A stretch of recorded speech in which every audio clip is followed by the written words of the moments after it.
As we've just seen, the process of digestion and absorption releases nutrients into the bloodstream. But excess nutrients, salts, minerals, and water, as well as drugs and toxins, can also enter the bloodstream through the digestive system. Further, the cells of the body release toxic waste products such as ammonia, which is converted to less toxic urea by the liver, into the bloodstream. These excess materials and drugs, toxins, and wastes, if allowed to build up in the bloodstream, can threaten an individual by throwing off critical chemical balances.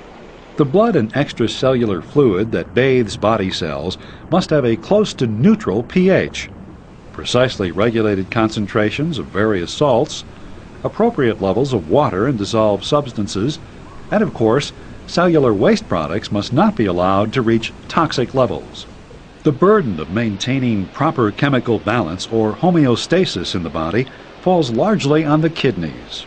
Human kidneys are paired, kidney bean-shaped organs located on either side of the spinal column and extending slightly above the waist. Each is approximately 13 centimeters long, 8 centimeters wide, and 2.5 centimeters thick. Blood carrying various waste enters each kidney through a renal artery. After it has been filtered, the blood exits through the renal vein.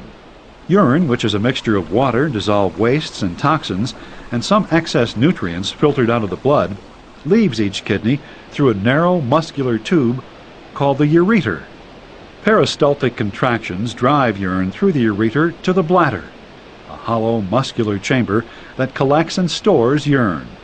The walls of the bladder contain smooth muscle capable of considerable expansion. Urine is retained in the bladder by two sphincter muscles located at its base, just above the juncture with the urethra. When the bladder becomes distended, receptors in the walls trigger reflexive contractions. The sphincter nearest the bladder, the internal sphincter, is open during these contractions. However, the lower or external sphincter is under voluntary control, so the reflex can be suppressed by the brain unless bladder distension becomes acute. The average adult bladder will hold about 500 milliliters, or approximately a pint of urine, but the urge to urinate is triggered by considerably smaller accumulations. Urine completes its journey to the outside through a single narrow tube called the urethra.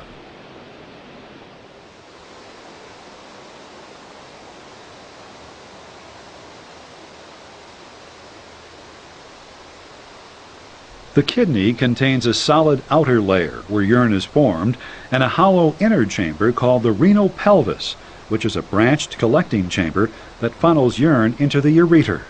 The outer layer of the kidney is divided into a fan-shaped inner renal medulla and an overlying renal cortex. Microscopic examination of these structures reveals an array of tiny individual filters or nephrons. Over 1 million nephrons are packed into the cortex of each kidney, with many extending into the renal medulla.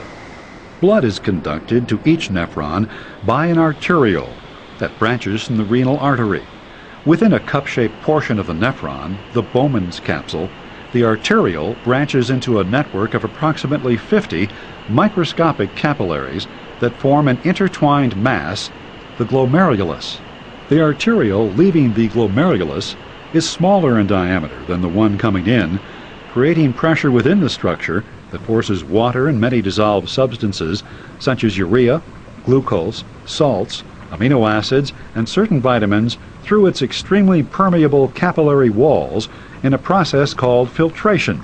The resulting fluid, called filtrate, is collected in the Bowman's capsule for transport through the tubule.